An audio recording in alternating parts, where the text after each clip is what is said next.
Macam kalau orang biasa dia tak nak buat bariatric pun dia orang boleh ke buat VLCD diet? You cakap proses ni dia kecilkan liver. Betul. So kalau kita diet turunkan berat badan tu memang kecilkan organ-organ dekat dalam badan juga ke macam mana? Dia bergantung pada jenis diet tu.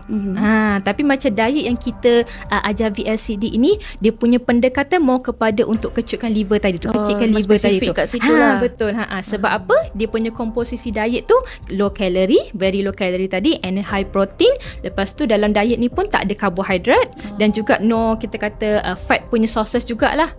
Dari segi pengambilan pilihan makanan pun tak boleh bergoreng, tak boleh bersambal, more kepada healthy punya cooking method. So sangat-sangat strict lah. Betul. Okay, so kalau dia sangat-sangat strict macam ni kan, so what if macam kalau orang biasa dia tak nak buat bariatric pun dia orang boleh ke buat VLCD diet? Kita boleh kata patient boleh buat, tapi dia akan tidak boleh